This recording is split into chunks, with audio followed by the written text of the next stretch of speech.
Hello friends, എല്ലാവർക്കും നമ്മുടെ പുതിയൊരു വ്ളോഗിലേക്ക് സ്വാഗതം. ഇന്ന് എന്താ വ്ളോഗിലെന്നല്ലേ? അപ്പോൾ എല്ലാവരും ഓടിവായോ, കാണിച്ചു തരാം. നമുക്ക് കണ്ടു നോക്കിയാലോ? ബായോ, നമുക്ക് പോകാം. നമ്മുടെ കൂട്ടത്തിൽ നമ്മുടെ ദച്ചിക്കുട്ടനുണ്ട് കേട്ടോ.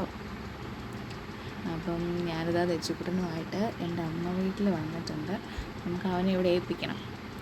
അവനിവിടെ വന്നു കഴിഞ്ഞാൽ ഫുൾ സെറ്റാണ്. അവൻ്റെ മാമന്മാരുണ്ട്, അപ്പം അവന്മാരെ മതി, പിന്നെ എന്നെ വേണ്ട. അതാണ് ദച്ചിക്കുട്ടൻ. നടക്കണ്ടില്ലേ, മാമൻ്റെ കൂടെ പറമ്പ് നീളം നടന്നുള്ള ചെടിയെല്ലാം പറിച്ചെടുക്കുകയാണ്. അപ്പം ഞാൻ ഇന്ന് എന്താ വ്ളോഗിൽ ഉൾപ്പെടുത്തിയെന്നല്ലേ, വേറൊന്നുമല്ല, ഒരു ചെറിയൊരു സന്തോഷം. അതായത് എൻ്റെ അമ്മയ്ക്കും അച്ഛനും ദീർഘകാലങ്ങളായിട്ട് എന്ന് വേണേൽ പറയാം, വർഷങ്ങളായിട്ട് ഉള്ളൊരാഗ്രഹമായിരുന്നു സ്വന്തമായിട്ടൊരു കൊച്ചു വീട്. അപ്പം ഞാൻ ഈ കാണിക്കുന്നത് ഇപ്പം ഞങ്ങൾ വാങ്ങിച്ച സ്ഥലത്തിൻ്റെ ആദ്യത്തെ രൂപമാണ് കേട്ടോ. അത് കഴിഞ്ഞിട്ട് ഉള്ള ഭാഗങ്ങളാണ് നിങ്ങൾ കാണാൻ പോകുന്നത്. അപ്പം നമ്മളവിടെ ആദ്യം കാടൊക്കെ വെട്ടിത്തെളിച്ച് ഇച്ചിരി ഹൈറ്റുണ്ട്. അപ്പോൾ ആ ഹൈറ്റൊന്ന് മണ്ണ് മാറ്റി ഒന്ന് നിരപ്പാക്കി എടുക്കാനുള്ള പരിപാടിയാണ്. അപ്പം ഈ സ്ഥലം എങ്ങനെ വാങ്ങിച്ചു, ഞങ്ങൾക്ക് എങ്ങനെയാണ് വീടിൻ്റെ കാര്യങ്ങളൊക്കെ നടന്നതെന്നുള്ളത് ഞാൻ അടുത്തൊരു വീഡിയോയിൽ നിങ്ങളോട് പറഞ്ഞു തരാം കേട്ടോ. അപ്പം ഇന്നത്തെ വ്ളോഗെന്ന് പറയുന്നത് അവിടെ നടക്കുന്ന കുറച്ച് പരിപാടികൾ ഒക്കെയാണ്. അപ്പം 3-4 ദിവസമായി ഇപ്പോൾ ഇവിടെ പണി തുടങ്ങിയിട്ട്. അപ്പം ആദ്യം എൻ്റെ മാമനും അച്ഛനും കൂടെ ആയിരുന്നു, പിന്നെ ഒരു പണിക്കാരനും ഉണ്ടായിരുന്നു. ഇന്നിപ്പോൾ അച്ഛൻ തന്നെ ഉള്ളായിരുന്നു. അപ്പം കുറച്ച് ഉച്ച കഴിഞ്ഞപ്പം ഞാനെന്നാൽ അച്ഛനെ ഹെൽപ്പ് ചെയ്യാമെന്ന് ഓർത്തിട്ട് അങ്ങോട്ട് പോയതാണ്. അപ്പോൾ എന്നെക്കൊണ്ട് പറ്റുന്നതല്ല, നമുക്ക് ഒരുപാടൊന്നും ചെയ്യാൻ പറ്റത്തില്ല. എന്നെക്കൊണ്ടാകുന്ന പോലെ ചെറിയ ചെറിയ പരിപാടികളൊക്കെ ചെയ്ത് അച്ഛൻ്റെ കൂടെ കൂടി. എനിക്ക് കുഞ്ഞിലേ തൊട്ടുള്ളൊരു പരിപാടിയാണ്. അച്ഛൻ ഇങ്ങനെ പണിക്ക് പോകുമ്പോൾ അച്ഛൻ്റെ കൂടെ പോയി ഇങ്ങനെ നുണുക്കുപണികളൊക്കെ ചെയ്യാൻ എനിക്ക് ഭയങ്കര ഇഷ്ടമാണ്. അപ്പം അങ്ങനെ ഒരു ചെറിയ ഒരു മോഹം തോന്നിപ്പോയതാണ്. മോഹം എന്നല്ല, ആ ഒരു സ്വപ്ന യാഥാർത്ഥ്യത്തിൽ കൂടെ പങ്കുചേരാൻ പറ്റുന്നതെന്ന് പറയുന്നത് ഭയങ്കര സന്തോഷമാണ്. കാരണം ഞാൻ ജനിച്ചപ്പോൾ തൊട്ടേ ഒരു സ്വന്തമായിട്ടൊരു വീട് എന്നുള്ളൊരു സന്തോഷം കിട്ടിയിട്ടില്ല. വാടക, ഒരു വീട്ടിൽ നിന്ന് മറ്റൊരു വീട്ടിലോട്ട് മാറുക, സാധനങ്ങളെല്ലാം കെട്ടിപ്പറക്കുക, അങ്ങനൊരു ജീവിതമാണ് ഞാൻ എൻ്റെ കല്യാണത്തിന് മുമ്പ് വരെയുള്ളൊരു ജീവിതം നടന്നിട്ടുള്ളത്. ആഫ്റ്റർ മാരേജിന് ശേഷമാണ് ഞാനൊരു സെറ്റിൽഡ് ആയിട്ടുള്ള ലൈഫിൽ നിൽക്കുന്നത്. അതിന് മുമ്പുള്ള ഒരു ഓർമ്മ എന്ന് പറയുമ്പം അച്ഛനും അമ്മയും ഒരു ടൈം ആകുമ്പോഴത്തേക്കും പെട്ടെന്ന് സങ്കടം വരിക. അയ്യോ, ഇന്ന സമയമാകുമ്പം വാടക ചേട്ടൻ്റെ ടൈം കഴിയുമ്പോൾ നമുക്ക് വീട് മാറണമല്ലോ, അടുത്ത വീട് എവിടെ, അതിനുള്ള സെക്യൂരിറ്റി കൂടുതലാണോ, വാടക കൂടുതലാണോ എന്നുള്ള ചിന്ത, അങ്ങനെയുള്ള കാര്യങ്ങളൊക്കെ കണ്ടാണ് ഞങ്ങളൊക്കെ വളർന്നത്. ഞാനും എൻ്റെ ചേച്ചിയും വളർന്നത്. അപ്പം എൻ്റെ അമ്മ ഒരുപാട് കണ്ണീർ ഒഴുക്കിയിട്ടുണ്ട് ഈ ഒരു കാര്യത്തിന് വേണ്ടിയിട്ട്. അപ്പോൾ അതിൻ്റെ പിന്നിൽ കുറച്ച് സ്ട്രഗിളും കുറച്ച് കാര്യങ്ങളൊക്കെ ഉണ്ട്. അപ്പോൾ അതെന്തൊക്കെയാണെന്നുള്ളത് ഞാൻ അടുത്ത വീഡിയോയിൽ നിങ്ങൾക്ക് പറഞ്ഞു തരാം. ഇപ്പോൾ എന്തായാലും ഞാനും അച്ഛൻ്റെ കൂടെ കൂടി ചെയ്യുന്ന കുറച്ച് നുണുക്ക് പരിപാടികളാണ് കേട്ടോ. അച്ഛൻ ടയേർഡാണ്. അപ്പോൾ തന്നെ സമയം ഏകദേശം 3-3:30 ഞാൻ അന്നേരമാണ് ചെന്നത്. അപ്പം അച്ഛൻ തന്നെ അത്ര നേരം നിന്ന് ഭയങ്കരമായിട്ട് ടയേർഡായി. അപ്പോൾ അതിന് 2-3 ദിവസം മുമ്പ് ഓൾറെഡി അവിടെ പണി നടന്നുകൊണ്ടിരുന്നു. അപ്പം മാമനൊന്നും ഒട്ടും വയ്യ, നല്ല കട്ടിപ്പണിയായിരുന്നു 2 ദിവസം മുമ്പ്.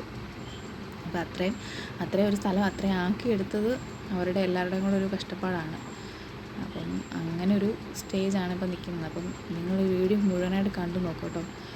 അപ്പം എൻ്റെ ഒരു ചെറിയ സന്തോഷം, എൻ്റെ വീട്ടുകാരുടെ വലിയ സന്തോഷം, എല്ലാവരുടെ ഒരു ആഗ്രഹമാണല്ലേ ഒരു വീട് വെക്കുക, സ്വന്തമായിട്ടൊരു വീട് വെക്കുക, അല്ലെങ്കിൽ സ്വന്തമായിട്ട് കയറി കിടക്കാനൊരു കൂര ഉണ്ടാകുക എന്ന് പറയുന്നത് എല്ലാവരുടെയും ഒരു വലിയൊരു ആഗ്രഹമാണ്. അതില്ലാതെ ജീവിച്ചവർക്കറിയാം അതിൻ്റെ ഒരു ബുദ്ധിമുട്ട്.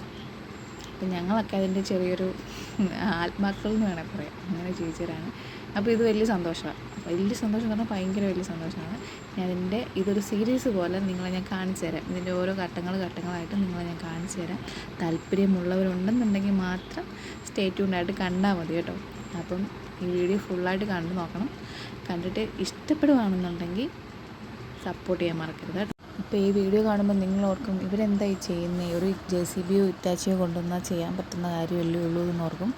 സത്യം പറഞ്ഞാൽ JCBയും ഇറ്റാച്ചിയും അങ്ങോട്ട് കയറത്തില്ല, അതിനുള്ള വഴി നമുക്കവിടെ ഇല്ല. ജസ്റ്റ് നടപ്പാത മാത്രമേ ഉള്ളൂ. നമുക്ക് അതിന് ചുറ്റും വീടുകളാണ്. അപ്പോൾ നമുക്ക് അങ്ങോട്ടൊരു JCB ഇറ്റാച്ചി കൊണ്ടൊന്നും ചെയ്യാൻ പറ്റത്തില്ലാത്തത് കൊണ്ടാണ് ഇങ്ങനെ ആൾ നിന്ന് പണിയുന്നത്. നല്ല കഷ്ടപ്പാടാണ്. അപ്പോൾ ഇതിൻ്റെ പുറകിലുള്ള സ്ട്രഗിളും മുന്നിലുള്ള സ്ട്രഗിളുകളും ഇനി മുന്നോട്ട് നിങ്ങളെ ഞാൻ അറിയിക്കുന്നതായിരിക്കും കേട്ടോ.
azul y me quedé sin mi princesa gris.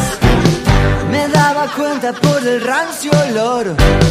Te dejo el vino que no te serví. Quiero reír.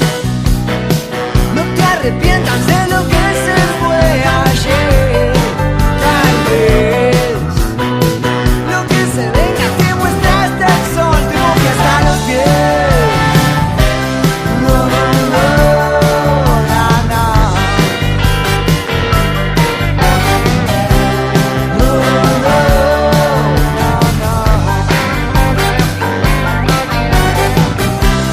No, no, no, na.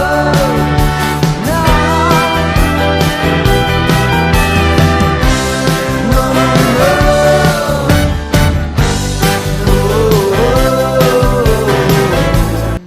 നമ്മൾ പണിയെല്ലാം കഴിഞ്ഞ് ഞാൻ വീട്ടിൽ പോയി ഒന്ന് കൂലിയൊക്കെ പാസ്സാക്കിയിട്ട് തിരിച്ചതാണ് തെച്ചിക്കുട്ടനെ എടുക്കാനായിട്ട് വേണ്ട വന്നതാണ്. അപ്പോൾ ആണ്ട്രാ തെച്ചിക്കുട്ടൻ എന്തിത് വരത്തില്ല. അവനവിടെ അവൻ്റെ മാമൻ്റെ പുറത്തുനിന്ന് ഇറങ്ങത്തില്ല. അവന് കളിയാണ്, ഭയങ്കര കളിയാണ്. എന്തിത് വരത്തില്ല. അപ്പോൾ ഇത്രയേ ഉള്ളൂ നമ്മുടെ ഇന്നത്തെ വ്ളോഗ്. അപ്പം അടുത്ത ദിവസം അടുത്ത വ്ളോഗുമായിട്ട് വരുന്നവരേക്കും എല്ലാവരും കാത്തിരിക്കുക കേട്ടോ. Please like, share and subscribe and support me. By.